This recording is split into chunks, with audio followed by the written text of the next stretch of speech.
Bom dia, pessoal, tudo bem? Bem-vindos para mais um Fala Dudu. E hoje a gente vai discutir a importância de dados para fazer política pública. Antigamente, como é que funcionava a política pública? Tudo meio que no cheiro, né? Isso aqui parece ser bom, fazer sentido. Às vezes até tinha um modelo econômico, um racional econômico, uma lógica econômica por trás. E você, vamos implementar isso daqui, vamos ver mais ou menos se está dando certo ou se não. Ao longo do tempo a gente pode meio que ver se o programa foi bem ou não.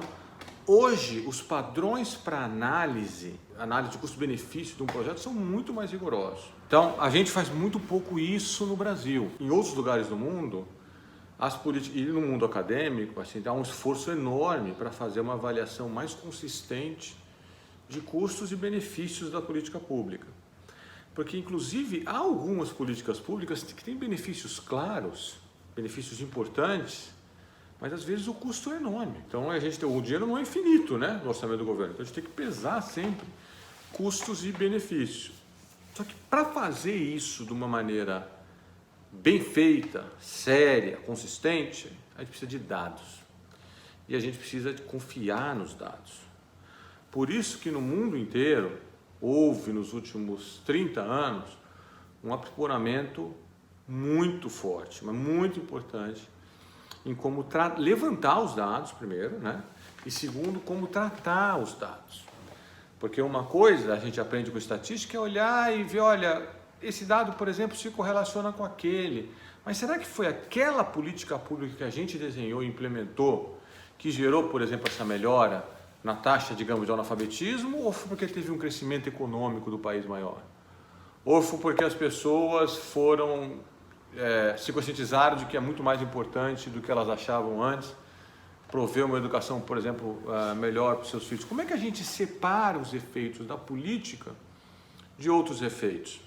No exemplo corrente, por exemplo, do coronavírus, do Covid-19, como que a gente separa? A gente fala assim, tal país fez lockdown, né? Fez aquele isolamento super forte, tal, passou umas leis super duras. O outro não fez, morreu mais gente aqui, mais gente ali. Como que a gente analisa a efetividade, por exemplo, de uma política de lockdown? Você precisa, para começar, levar em consideração todos os outros efeitos que, por exemplo, podem gerar aumento de casos ou número de mortes. Então você fala, o país tal fez lockdown, mas morreu gente pra caramba. Calma. Morreu gente pra caramba como proporção da população?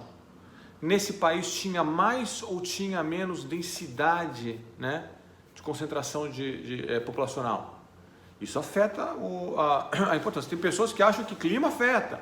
A gente está isolando o efeito do clima. A gente olhou para o que estava acontecendo imediatamente antes da política pública ser implementada e logo depois.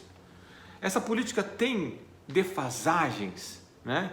Então talvez demore para aparecer e ainda não apareceu no dado. Tudo isso, eu estou falando de uma maneira bem genérica, tem que ser levado em consideração. Então, a avaliação de políticas públicas tornou-se um marco importante para a gente não desperdiçar dinheiro. Por isso que nós, no Porquê, sempre defendemos, por exemplo, o orçamento zero, que é chegar no outro ano e falar o seguinte, quais são os projetos que você tem aí? Acabar com toda a indexação de gasto público e fazer o debate. O debate é o seguinte, vai lá no Congresso e vão os representantes, e vão os grupos de interesse no bom sentido, que eu estou querendo dizer, né? O cara está preocupado com a educação, o outro está preocupado com a saúde, cada um quer puxar um pouco a sardinha para o seu lado. Me mostra os dados, me mostra esse programa daqui, quanto que ele custou, que benefícios claros, diretos, não vai ficar inventando benefício, né? Ele nos trouxe. Esse tipo de análise é muito importante para a eficiência, né? Para a gente escolher os projetos certos e para a economia dos recursos públicos. O dinheiro não nasce não é que nem capim, né? Tem que arrecadar imposto, tem que tirar dinheiro das pessoas para fazer programa. Para tudo isso daí, a gente precisa de uma análise de dados séria. E o mundo, os economistas caminharam, o mundo acadêmico caminhou e muitos países caminharam na direção de levar isso mais a sério.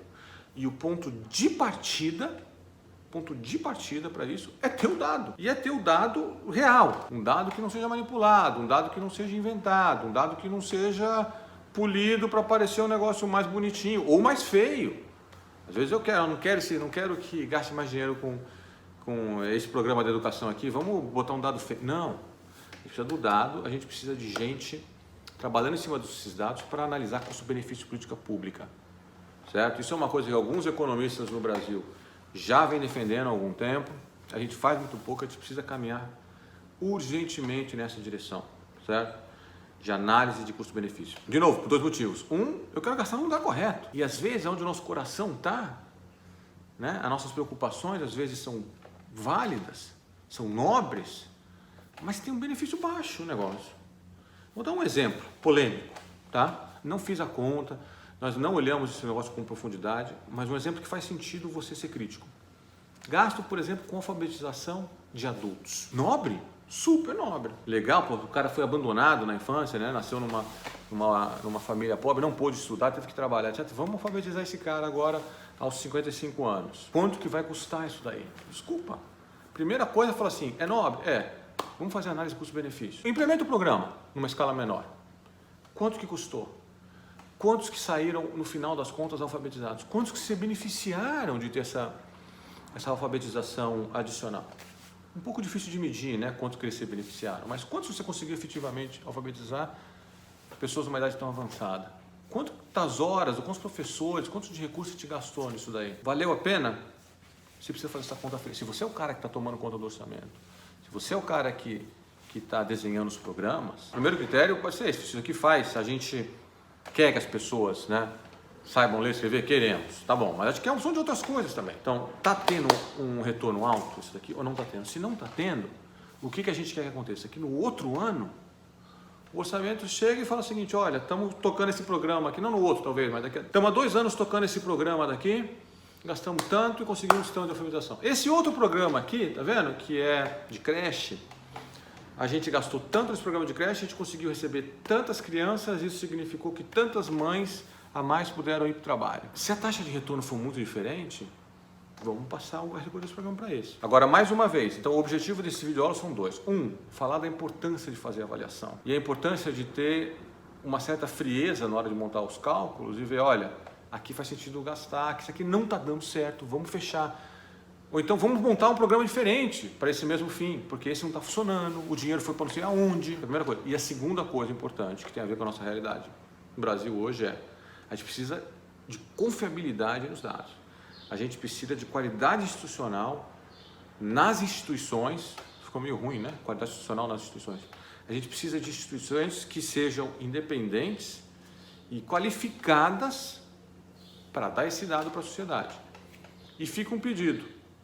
Por que não abrir mais os dados que a gente tem do Tesouro, da Receita, talvez um pouco mais complicado, mas os ministérios, deixar tudo bem mais organizadinho e dar acesso, com protocolos, etc., né? Para os pesquisadores irem lá e ficarem nesses dados o tempo que eles quiserem, soltar uma porção de paper, porção de artigo acadêmico. Então eu vou lá e falo assim, eu vou fazer, o governo agora liberou um portal com os dados de gasto com educação de pessoas mais velhas, por exemplo, alfabetização. Tem os gastos, tem tudo, tem os recursos, tem os locais. Isso daí está disponibilizado. Você tem que assinar um protocolo, você tem que cumprir algumas obrigações para lidar com esse dado, mas esse dado está livre para você usar. Aí vai lá um cara que é da área, vai fazer pesquisa, aí vai outro, vai fazer pesquisa, esse cara achou esse resultado, por causa disso. A gente gera, sim, uma quantidade de conhecimento novo sobre as políticas públicas a um preço de banana, a um preço zero, porque o acadêmico está interessado em ir lá e usar esse dado. Tá bom? Então fica uma sugestão, vamos disponibilizar mais ainda os dados sobre gastos e efetividade dos programas em todas as políticas, em todas as áreas de política pública no Brasil. Um abraço para vocês, até o próximo Fala!